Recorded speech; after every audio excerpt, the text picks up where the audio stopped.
Tactical strategies for the battlefields of life. Powered by Task Force 1111. Conducting soul rescue operations. Tactic 10. The magic marker.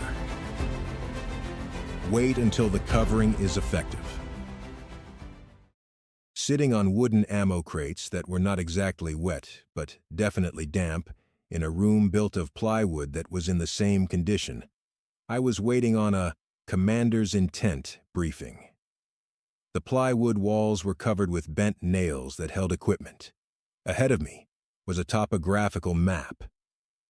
This means that contour lines represent terrain features, saddlebacks, spurs, draws, ridgetops, valleys, and depressions.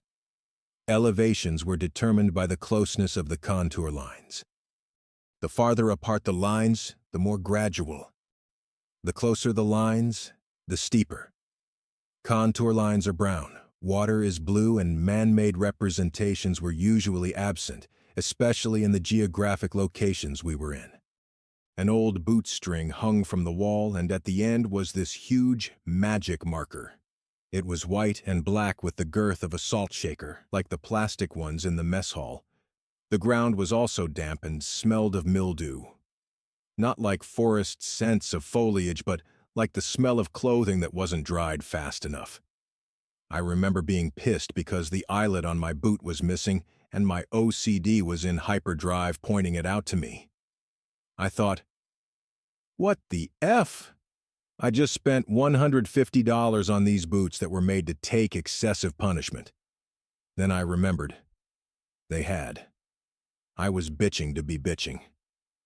My concentration on, or lack thereof, was broken when our briefer came into the shed I was sitting in, which we called the Flea Circus, or the Funny Farm. Flea Circus was an appropriate name because the performers, the fleas, were so numerous, we had to wear dog, flea collars around our ankles that were specially shipped in from the States. The Funny Farm name came from all the creepy crawlies, spiders and scorpions that looked like aliens.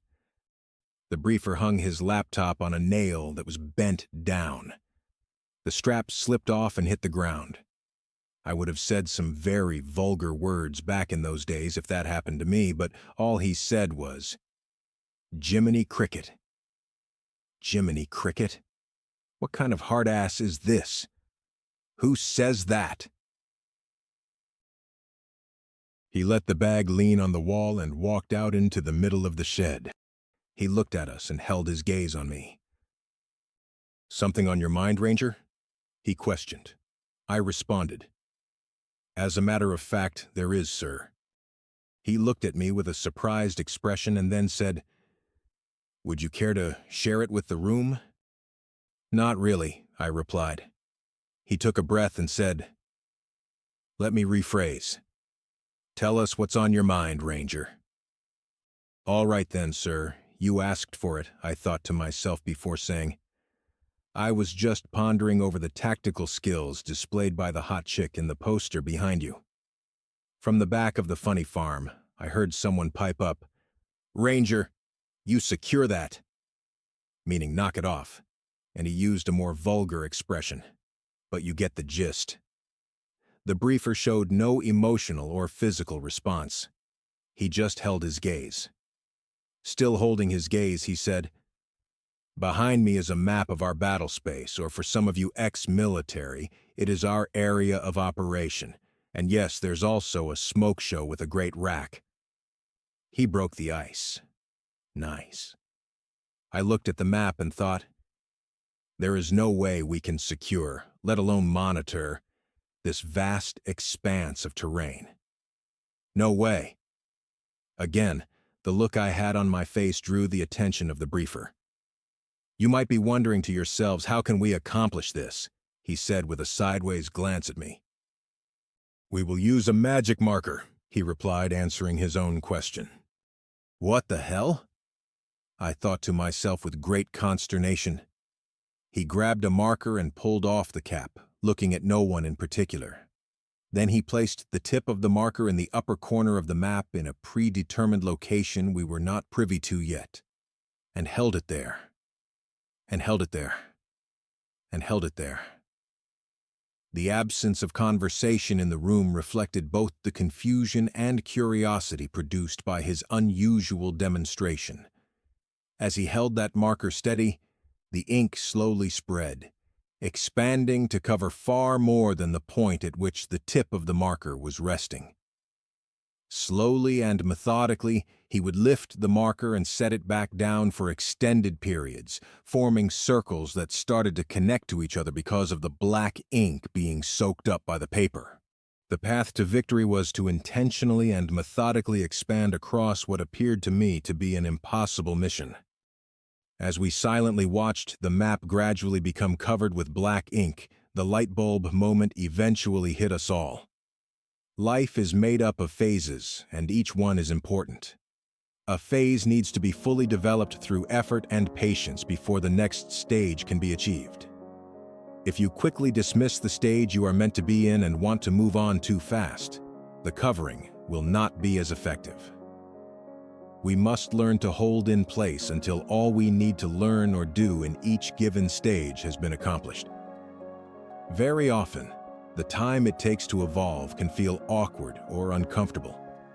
In our hurry to move on to the next phase and get to the finish line, we develop our own timelines without a true understanding of what it will take to gain full control of the terrain we have to cover.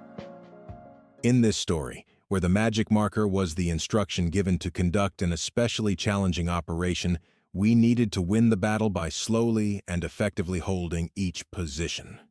The path to victory was to slowly and methodically expand across what appeared to me to be an impossible mission. If we allow God to use us as His magic markers, guided by His predetermined plan, directed by His hand, there is no battle space we cannot cover. Love your mission.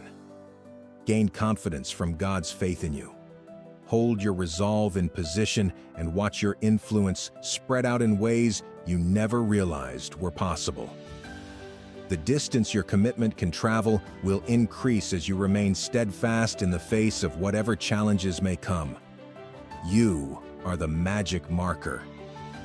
Will you hold steady and allow your light to reach further and penetrate the darkness that surrounds you? Open your notebook and reread your commander's intent. What are some of the ways you might be tempted to get in a hurry?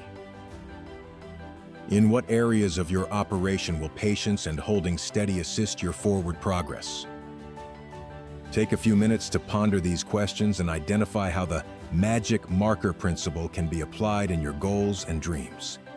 How can moving slower at times actually help you go faster